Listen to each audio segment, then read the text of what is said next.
Hi, hello, my dear students. We can start the second part of our history chapter Liberty, Equality and Fraternity.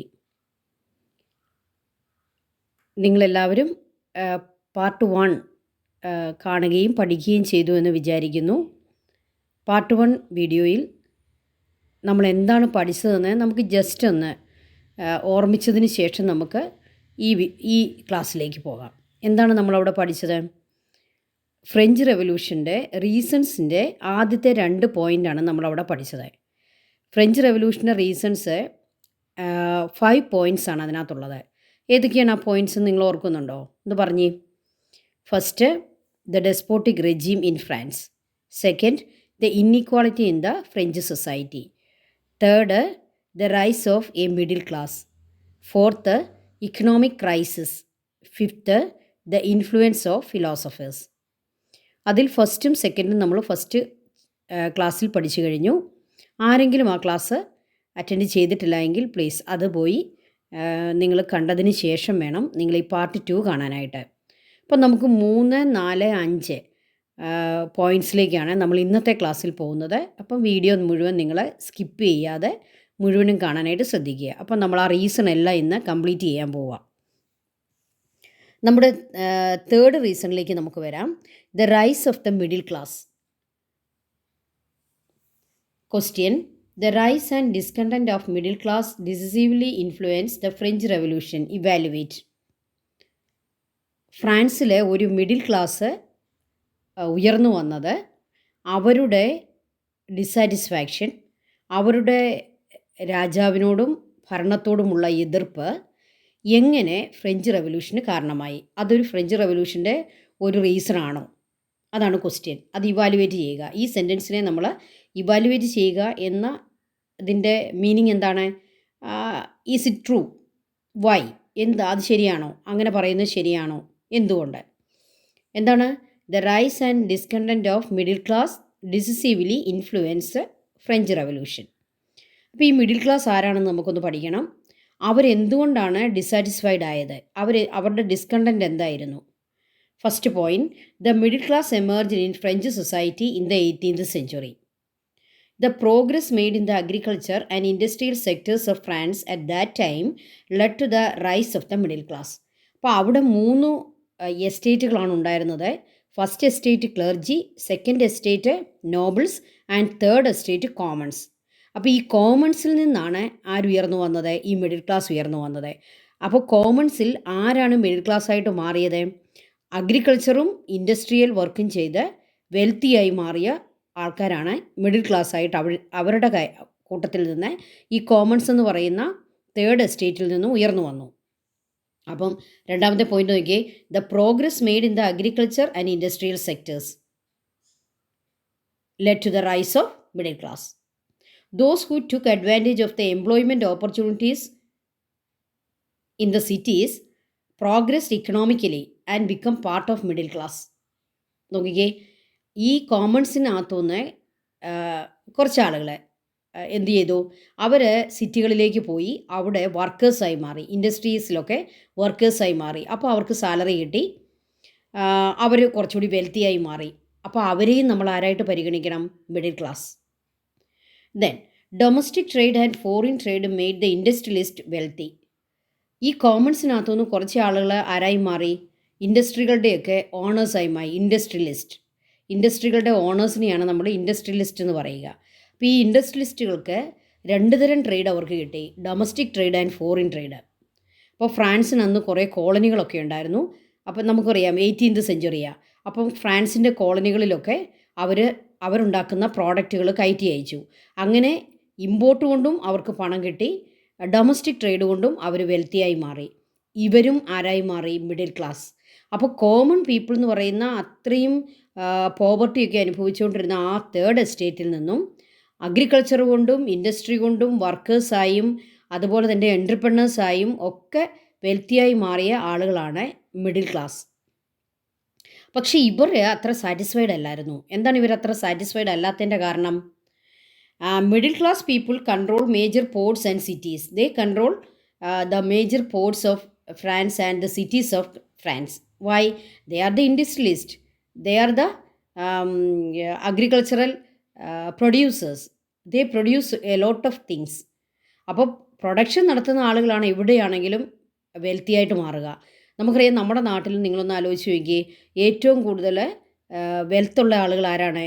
എന്തെങ്കിലുമൊക്കെ ഇൻഡസ്ട്രികൾ start ചെയ്യുന്നവരും അങ്ങനെ business ചെയ്യുന്നവരും വലിയ ഇൻഡസ്ട്രികളുടെ ഓണേഴ്സും ഒക്കെയാണ് വലിയ എന്താണ് വെൽത്തി പീപ്പിളായിട്ട് മാറുക. അല്ലാതെ ഒരു സാലറീഡ് പീപ്പിളൊക്കെ ഒരിക്കലും ഒരു അത്രയും വലിയ വെൽത്തി ആയിട്ട് മാറാറില്ല. കാരണം അവരുടെ വെൽത്ത് എന്ന് പറയുന്നത്, അല്ലെങ്കിൽ അവരുടെ സാലറി എന്ന് പറയുന്നത് ലിമിറ്റഡാണ്. അവർക്കൊരു മന്തിൽ കിട്ടുന്ന സാലറി ഒരു ലിമിറ്റഡ് എമൗണ്ടേ കിട്ടുകയുള്ളൂ. അതേസമയം ഒരു ഇൻഡസ്ട്രി നടത്തുന്നവർക്കും അല്ലെ ഒരു ബിസിനസ് നടത്തുന്നവർക്കും വളരെയേറെ പണം ഉണ്ടാക്കാനായിട്ട് സാധിക്കും. അപ്പോൾ അതുകൊണ്ട് തന്നെ അന്ന് ഫ്രാൻസിലെ ഏറ്റവും കൂടുതൽ വെൽത്തിയായി മാറിയത് ഈ മിഡിൽ ക്ലാസ് പീപ്പിളാണ്. കാരണം അവർക്ക് ട്രേഡ് ഉണ്ട്, അഗ്രികൾച്ചർ ഉണ്ട്, ബിസിനസ് ഉണ്ട്. ഓക്കെ, അപ്പോൾ ഇവർക്ക് എല്ലാ പോർട്ടുകളും അവരാണ് കൺട്രോൾ ചെയ്യുന്നത്, എല്ലാ സിറ്റികളും അവരാണ് കൺട്രോൾ ചെയ്യുന്നത്. Middle class include doctors, lawyers, bankers. All these people include in middle class.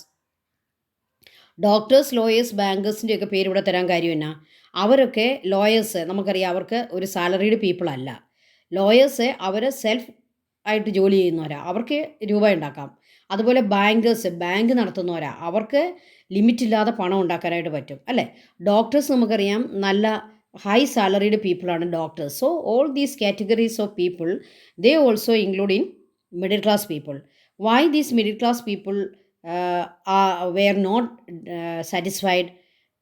They had to pay all taxes. They had to pay all taxes. These nobles and clergy, they were exempted from all taxes. But these middle class people, they pay tax to the clergy, tax to the nobles, and they also paid tax to the king. So they paid all types of taxes. They were not given the status or power they deserved. അവർക്ക് അർഹതയുള്ള ഒരു സ്റ്റാറ്റസോ അവർക്ക് അർഹതയുള്ള ഒരു പവറോ ഒന്നും അവർക്ക് കിട്ടിയില്ല. They were even they were wealthy, but they considered low caste people, low class people. Okay, these nobles and clergy, they consider these middle class people low class. They were not given a high status. So these people, these middle class people, they were not satisfied. They pay all types of taxes. This discontent of the middle class decisively influenced the French Revolution. അപ്പോൾ ഈ middle class ആണ് യഥാർത്ഥത്തിൽ ആരായി മാറിയത്? Revolutionaries ആയിട്ട് മാറിയത്. അവരാണ് French revolution ഉണ്ടാക്കിയത്. ഓക്കെ, അപ്പോൾ അവർ സാറ്റിസ്ഫൈഡ് അല്ലാതെ പോയതും അവരുടെ ഈ ഡിസാറ്റിസ്ഫാക്ഷനുമാണ് അവരെ എന്താണ് ഒരു റെവല്യൂഷനിലേക്ക് കൊണ്ടുപോയത്. അപ്പം അതാണല്ലോ കാരണം, അതാണ് നമ്മൾ പഠിച്ചത്. The rise and discontent of middle class decisively influence the French revolution. Evaluate. Do you agree the statement? Yes, we agree. These middle class people, they were dissatisfied because they had to pay all types of tax, but they were not given the status and power they deserved. Next. Next പോയിന്റിലേക്ക് നമ്മൾ പോവുകയാണ്. Fourth പോയിൻ്റാണ് നമ്മൾ ഇനി എടുക്കുന്നത്. Economic crisis. എന്താണ് ഒരു crisis? തകർച്ച. ഇക്കണോമിക് ക്രൈസിസ് എന്താണ്? സാമ്പത്തികമായിട്ട് ഫ്രാൻസ് തകർന്നുപോയി. ഫ്രാൻസിൽ വലിയ സാമ്പത്തിക തകർച്ചയുണ്ടായി. അപ്പോൾ ഫ്രാൻസിൽ ഏതൊരു രാജ്യത്താണെങ്കിലും, അത് ഫ്രാൻസിൽ മാത്രമല്ല ഏത് രാജ്യത്താണെങ്കിലും ഒരു വലിയ സാമ്പത്തിക തകർച്ച വരുമ്പോൾ ജനങ്ങൾ പൊറുതിമുട്ടും അല്ലേ. അവർക്ക് സാധനങ്ങൾ ലഭ്യമല്ല, അതുപോലെ കയ്യിൽ പണമില്ല, അവർക്കൊരു സാധനവും മേടിക്കാൻ പറ്റുന്നില്ല, അവർക്ക് പട്ടിണി, ഫാമിൻ, പോവർട്ടി എല്ലാം അവർ അനുഭവിക്കുന്നു, അവരുടെ മിസറി അല്ലേ, ഒത്തിരി പ്രശ്നങ്ങളുണ്ടാകുന്നു. അപ്പോൾ ഈ ഒരു ഇക്കണോമിക് ക്രൈസിസ് എന്തിന് കാരണമായി? റെവല്യൂഷന് കാരണമായി. അപ്പം ജനങ്ങൾ തെരുവിലിറങ്ങി, അവർ പ്രശ്നം ഉണ്ടാക്കി, അവർ രാജാവിനെതിരെ മുദ്രാവാക്യങ്ങൾ വിളിച്ചു, അവർ റെവല്യൂഷണറി ആക്ടിവിറ്റീസ് ചെയ്തു. ഓക്കെ, അപ്പം അതൊരു റീസണാണ് ഇക്കണോമിക് ക്രൈസിസ്, സാമ്പത്തിക തകർച്ച. What was the reason for economic crisis in France? നമ്മൾ പഠിക്കുകയാണ് എങ്ങനെയാണ് ഫ്രാൻസിൽ ഒരു ഇക്കണോമിക് ക്രൈസിസ് ഉണ്ടായത്. There was a decrease in agricultural production in France in the 70s, and this led to an increase in the price of cereals and bread. ഫ്രാൻസിലെ agriculture തകർന്നു. അതോടെ എന്ത് സംഭവിച്ചു? അവിടെയുള്ള ഫുഡ് ഐറ്റംസിനെല്ലാം വില കൂടി. പ്രത്യേകിച്ച് അവർ കഴിക്കുന്ന സെറിയൽസിനും ബ്രെഡിനും. നമുക്കറിയാം നമ്മുടെ യൂറോപ്യൻ രാജ്യങ്ങളിലൊക്കെ ബ്രെഡ് ഇല്ലാതെ അവർക്ക് ജീവിക്കാൻ പറ്റില്ല അല്ലേ? അവരുടെ ഒരു മെയിൻ ഫുഡാണ് ബ്രെഡ്. അപ്പം അഗ്രികൾച്ചർ തകർന്നപ്പോൾ, അഗ്രികൾച്ചറൽ പ്രൊഡക്ഷൻ ഡിക്രീസ് ആയപ്പോൾ അവിടെ cerealsനും ബ്രെഡിനും ഒക്കെ വില കൂടി. Then there was a decline in livestock and it affect one third of the population adversely. അവിടെ മൃഗങ്ങളെ വളർത്തുന്നതിലും വലിയ ഒരു ഡിക്രീസ് സംഭവിച്ചു, ഒരു ഡിക്ലൈൻ സംഭവിച്ചു. അതുകൊണ്ട് എന്ത് സംഭവിച്ചു? അവിടുത്തെ ഒരു 1/3 പീപ്പിള് ഇങ്ങനെ മൃഗങ്ങളെയൊക്കെ വളർത്തി ജീവിക്കുന്നവരായിരുന്നു. അവരുടെയും വരുമാനമൊക്കെ നഷ്ടപ്പെട്ടു. ഓക്കെ, അതും പ്രശ്നമായി. Then, according to the trade agreement signed between France and Britain, there was a huge reduction in import duties on British products. ആ സമയത്ത് ലൂയി 16 എന്ന് പറയുന്ന ഫ്രഞ്ച് കിങ് ബ്രിട്ടനുമായിട്ട് ഒരു ട്രേഡ് എഗ്രിമെൻറ്റിൽ സൈൻ ചെയ്തു. ആ ട്രേഡ് എഗ്രിമെൻറ്റിൽ ഈ ഫ്രാൻസിലെ രാജാവ് അല്ലെങ്കിൽ ലൂയി 16 അദ്ദേഹം എന്ത് ചെയ്തു? ബ്രിട്ടീഷുകാരുമായിട്ട് എഗ്രിമെൻ്റ് ഒപ്പിട്ടു. ആ എഗ്രിമെൻറ്റിലെ അതിൻ്റെ പോയിൻ്റ് എന്തായിരുന്നു? A huge reduction in import duties on British product. British പ്രോഡക്റ്റിനെല്ലാം രാജാവ് ടാക്സ് കുറച്ച് കൊടുത്തു, ഇമ്പോർട്ട് ഡ്യൂട്ടി കുറച്ച് കൊടുത്തു. അപ്പം ബ്രിട്ടീഷുകാർക്ക് ഇഷ്ടം പോലെ സാധനങ്ങൾ ഫ്രാൻസിലേക്ക് എന്ത് ചെയ്യാം? ഇറക്കുമതി ചെയ്യാം. മനസ്സിലായോ? അവരുടെ സാധനങ്ങൾക്കൊന്നും എന്തില്ല? ഇമ്പോർട്ട് ഡ്യൂട്ടി ഇല്ല, അത് കുറച്ചു. അപ്പോൾ ഫ്രാൻസിലെ ഏത് സിറ്റിയിൽ ചെന്നാലും ആരുടെ പ്രോഡക്റ്റാണ് കിട്ടുക? British product. അപ്പോൾ എന്ത് സംഭവിച്ചെന്ന് നോക്കിയേ. The French market was flooded with British products and made native artisans unemployed. ബ്രിട്ടീഷുകാരുടെ പ്രോഡക്റ്റ് ഫ്രാൻസിലെ എല്ലാ സിറ്റികളിലും നിറഞ്ഞു കവിഞ്ഞു. ഫ്ലഡഡ്, അത് നിറഞ്ഞു കവിഞ്ഞു. അപ്പോൾ എന്ത് സംഭവിച്ചു? നേറ്റീവ്സ് ആയിട്ടുള്ള ആർട്ടിസൻസിനെ അൺഎംപ്ലോയിഡായി. അവർ നേറ്റീവ്സ്, ഫ്രഞ്ചുകാരായിട്ടുള്ള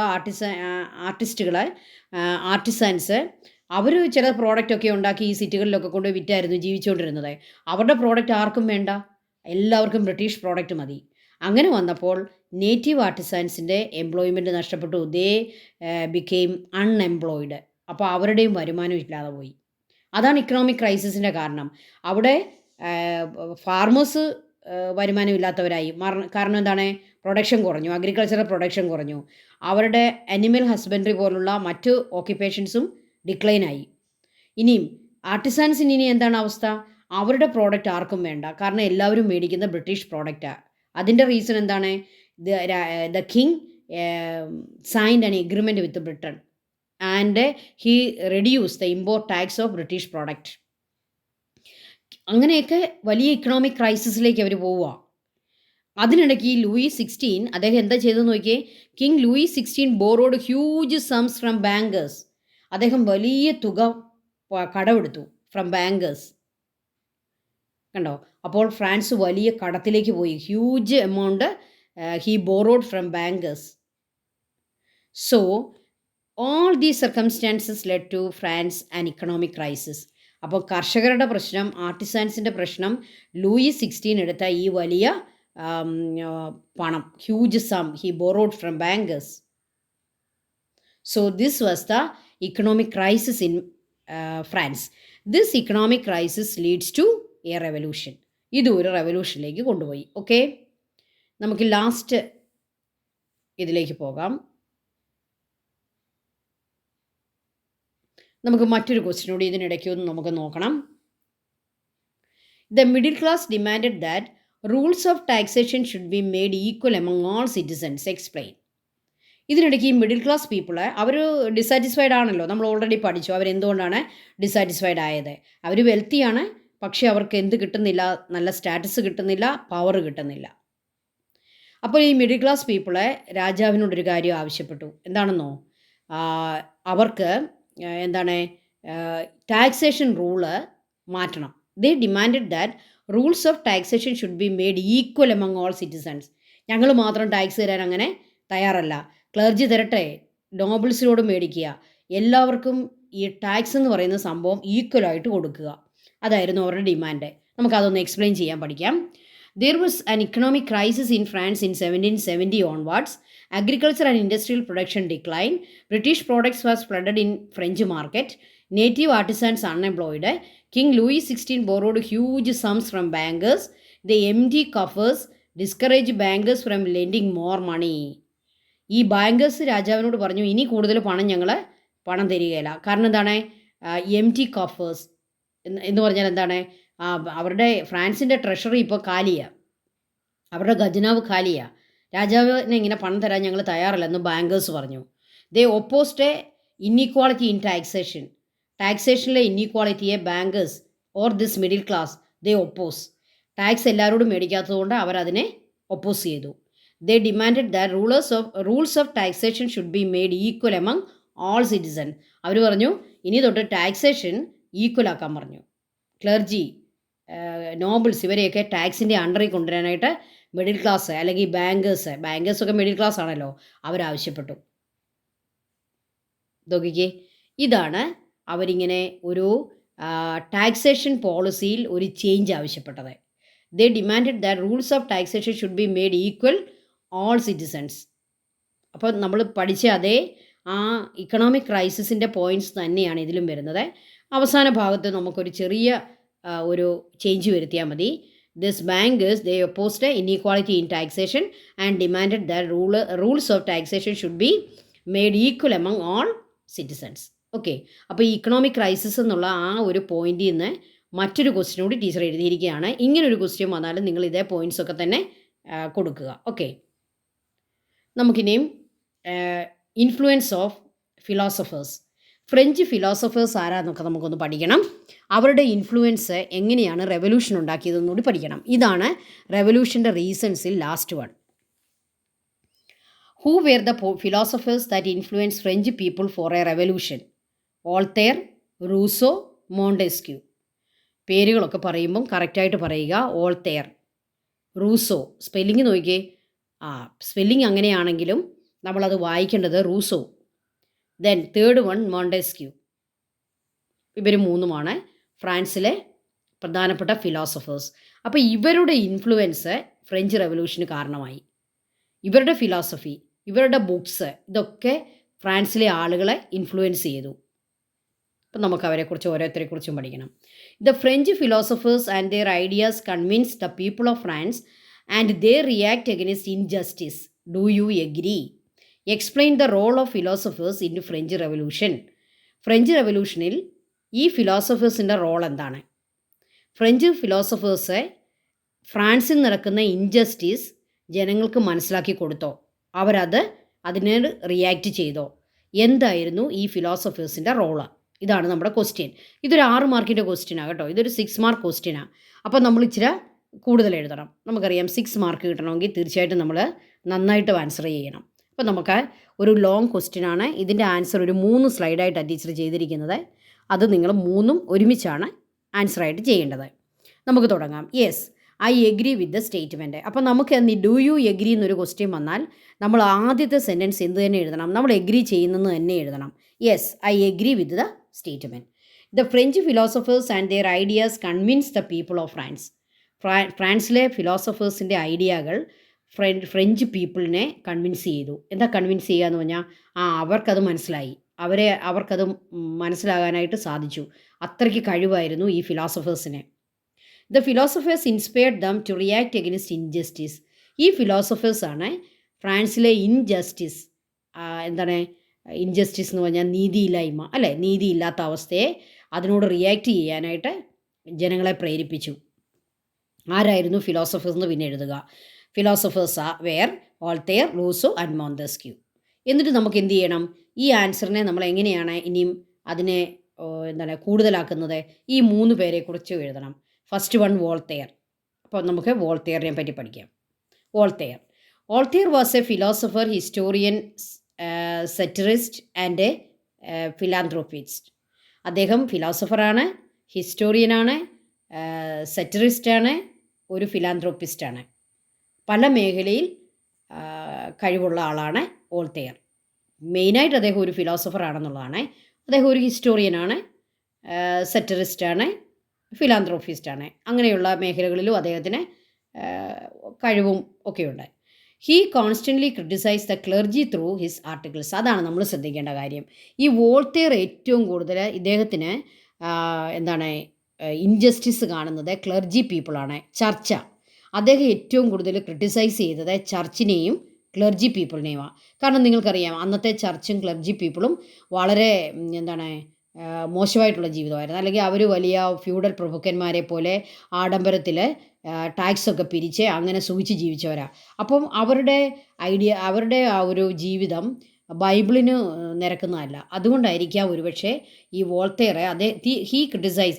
വോൾട്ടയർ ഒരിക്കലും ഒരു ദൈവവിശ്വാസി അല്ലെന്ന് നമുക്ക് പറയാൻ പറ്റില്ല. അദ്ദേഹം ദൈവവിശ്വാസിയായിരുന്നു. എങ്കിലും അദ്ദേഹം ക്ലർജി പീപ്പിളിനെ ക്രിട്ടിസൈസ് ചെയ്തു. Okay, he constantly criticise the clergy through his articles. അദ്ദേഹം അതിനുവേണ്ടി പുസ്തകങ്ങൾ എഴുതി, അദ്ദേഹം ലേഖനങ്ങൾ എഴുതി. Okay, he was expelled from France due to his stands and writings. അദ്ദേഹം ഇങ്ങനെയൊക്കെ എഴുതിയതുകൊണ്ട് അദ്ദേഹത്തെ ഫ്രാൻസിൽ നിന്ന് രാജാവ് എക്സ്പെൽ ചെയ്തു. എക്സ്പെൽ ചെയ്യുക എന്ന് പറഞ്ഞാൽ ഓടിച്ചു. അവിടുന്ന് മറ്റ് രാജ്യത്തേക്ക് അദ്ദേഹത്തിനെ പറഞ്ഞു വിട്ടു. ഓക്കെ, അപ്പം വോൾട്ടയർ എന്ന് പറയുന്നത് ഒരു ഫിലോസഫറാണ്, അദ്ദേഹം ഹിസ്റ്റോറിയനാണ്, അദ്ദേഹം ഒരു ഫിലാന്ത്രോപ്പിസ്റ്റാണ്. അദ്ദേഹം constantly criticised clergy people or church and he was expelled from France. Okay, അദ്ദേഹത്തെ നമുക്കൊന്ന് കാണാം. ഇതാണ് വോൾട്ടയർ. എല്ലാവരും വോൾട്ടയറിനെ കാണുക. ഓക്കെ, ഇദ്ദേഹം വോൾട്ടയർ, മറന്നു പോകരുത്. ഇദ്ദേഹം ഫ്രാൻസിലെ അവിടെ റെവല്യൂഷൻ്റെ ഏറ്റവും പ്രധാനപ്പെട്ട അതിന് ഇൻസ്പിറേഷൻ കൊടുത്ത ഫിലോസഫറാണ്. രണ്ടാമത്തെ ആളെ നമുക്ക് നോക്കാം, Rousseau. Rousseau was an educational philosopher and political theorist. ഇദ്ദേഹം ഒരു എഡ്യൂക്കേഷണൽ ഫിലോസഫറാണ്. അദ്ദേഹം കൂടുതലും എഡ്യൂക്കേഷനെ പറ്റിയൊക്കെയാണ് പുസ്തകങ്ങളിലൊക്കെ എഴുതിയിരിക്കുന്നത്. ഇദ്ദേഹം വളരെ പ്രധാനപ്പെട്ട കേട്ടോ. ഈ റൂസോയെ നമുക്ക് ഒരു 3 മാർക്ക് ക്വസ്റ്റ്യനായിട്ടോ 4 മാർക്ക് ക്വസ്റ്റ്യനായിട്ടോ ഇദ്ദേഹത്തെ മാത്രവും നമുക്ക് ക്വസ്റ്റ്യൻ വരാവുന്നതാണ്. Rousseau, he was an educational philosopher and a political theorist. His work the social contract, very important. 1 word ചോദിക്കാം, മാച്ച് ദ ഫോളോയിങ്ങിൽ വരാം. റൂസോ എഴുതിയ പ്രധാനപ്പെട്ട പുസ്തകമാണ് the social contract. Define the relationship between the citizen and the state. ഈ social contract എന്നുള്ള പുസ്തകത്തിൽ അദ്ദേഹം ഒരു സിറ്റിസണും ഒരു സ്റ്റേറ്റും തമ്മിൽ എന്താണ് റിലേഷൻഷിപ്പ്, അതിനെയാണ് അദ്ദേഹം എക്സ്പ്ലെയിൻ ചെയ്തിരിക്കുന്നത്. State and citizen. He argued that good laws create good citizen. അദ്ദേഹം പറയുന്നത് ഒരു രാജ്യത്ത് നല്ല നിയമങ്ങളുണ്ടെങ്കിൽ നല്ല സിറ്റിസൺസ് ഉണ്ടാവും. Rousseau oppose the existing power structure. അന്നത്തെ ഫ്രാൻസിലെ പവർ സ്ട്രക്ചറിനെ അദ്ദേഹം ഒപ്പോസ് ചെയ്തു. എന്തായിരുന്നു അന്നത്തെ ഫ്രാൻസിലെ പവർ സ്ട്രക്ചർ? ഏറ്റവും ടോപ്പ് കിങ്, അതിന് താഴെ ക്ലർജി, അതിന് താഴെ നോബിൾസ്.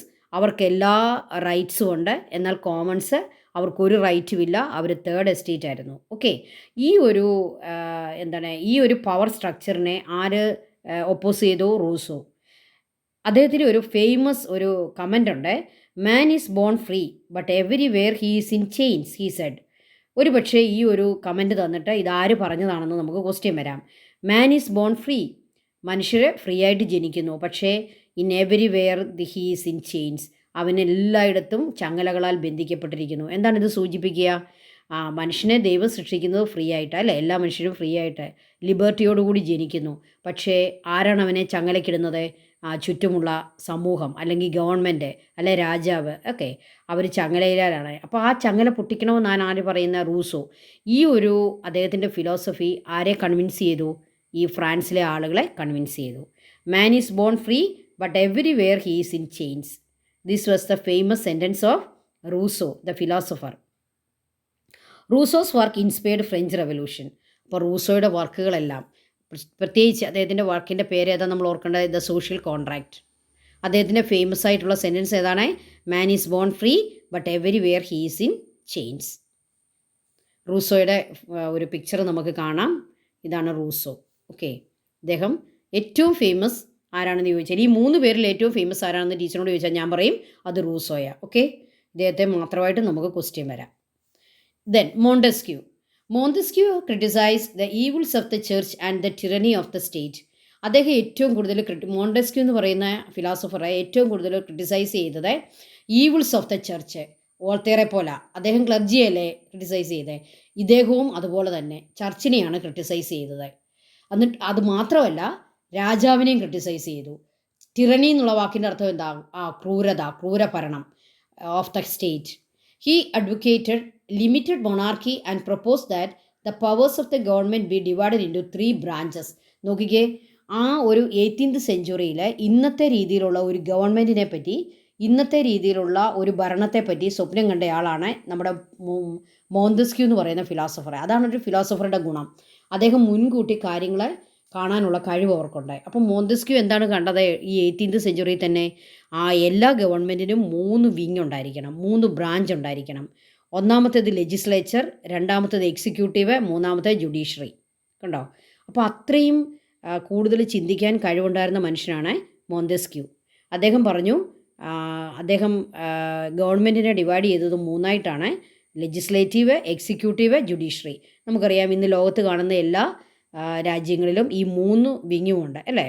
അതിപ്പോൾ അതിൻ്റെയൊക്കെ ആദ്യത്തെ ചിന്തകൾ വന്ന നമ്മുടെ ഫിലോസഫറാണ് മോന്തസ്ക്യൂ. His famous work, The Spirit of Law, analyzes the principles of government and evolution of law and the Constitution. അദ്ദേഹത്തിൻ്റെ സ്പിരിറ്റ് ഓഫ് ലോ എന്ന് പറയുന്ന ഒരു പുസ്തകമുണ്ട്. നിങ്ങൾ ആ പുസ്തകത്തിൻ്റെ പേര് ഓർത്ത് വെക്കുക, ദ സ്പിരിറ്റ് ഓഫ് ലോ. ഈ സ്പിരിറ്റ് ഓഫ് ലോ എന്ന് പറയുന്ന ഈ പുസ്തകത്തിൽ അദ്ദേഹം എന്തിനെയാണ് അനലൈസ് ചെയ്തിരിക്കുന്നത്? ഒരു കോൺസ്റ്റിറ്റ്യൂഷൻ എങ്ങനെ ഉണ്ടാക്കണം, ഒരു ഭരണഘടന എങ്ങനെ ഉണ്ടാക്കണം, അതുപോലെ തന്നെ ഗവൺമെൻറ്റിൻ്റെ പ്രിൻസിപ്പിൾസ് എന്തൊക്കെയായിരിക്കണം, ഗവൺമെൻറ്റിൻ്റെ തത്വങ്ങൾ എന്തൊക്കെയായിരിക്കണം. ഇതൊക്കെ അദ്ദേഹത്തിൻ്റെ ചിന്തയിലേക്ക് വന്ന, അദ്ദേഹത്തിൻ്റെ ഫിലോസഫിയിലേക്ക് വന്ന കാര്യങ്ങൾ അദ്ദേഹം ഒരു പുസ്തകത്തിൽ എഴുതി വെച്ചു. എല്ലാം എഴുതിയിരിക്കുന്ന ഗവൺമെൻറ് എങ്ങനെയായിരിക്കണം, കോൺസ്റ്റിറ്റ്യൂഷൻ എങ്ങനെയായിരിക്കണം, ഗവൺമെൻറ്റിന് 3 ബ്രാഞ്ച് വേണം, ഇന്നത്തെ ഒരു പൊളിറ്റിക്കൽ സിസ്റ്റം മാറ്റണം. ഇതായിരുന്നു മോന്തസ്ക്യൂ എന്ന് പറയുന്ന ഫിലോസഫറുടെ ചിന്തകളെ. അപ്പോൾ ഇതും ഏതിനെ സ്വാധീനിച്ചു? ഫ്രഞ്ച് റെവല്യൂഷനെ സ്വാധീനിച്ചു. അതുകൊണ്ടായിരിക്കുമല്ലോ ഫ്രഞ്ചുകാരെ ആ റെവല്യൂഷൻ പീരീഡിൽ അവരുടെ രാജാവിനെ തന്നെ കൊന്നിട്ട് അവർ ഗവൺമെൻറ് വേറെ മാറ്റി, അവർ ജനങ്ങളുടെ ഒരു ഗവൺമെൻറ്റിലേക്ക് വന്നു. അപ്പോൾ അത് ആരുടെ സ്വാധീനമാകാം? മോന്തസ്ക്യൂ. ഓക്കെ. അപ്പോൾ ഫ്രഞ്ച് ഫിലോസഫേഴ്സ് എല്ലാവരും തന്നെ നമ്മുടെ റെവല്യൂഷന് ഒത്തിരി ഇൻസ്പിറേഷൻ കൊടുത്തവരാണ്. അപ്പോൾ നമ്മൾ ആരെയൊക്കെയാണ് പഠിച്ചത്? Voltaire, then Rousseau, then Montesquieu. മോന്തസ്ക്യൂവിൻ്റെ പിക്ചറാണ് നിങ്ങൾ കണ്ടുകൊണ്ടിരിക്കുന്നത്. ഇദ്ദേഹമാണ് ഫേമസ് ഫിലോസഫർ മോന്തസ്ക്യൂ.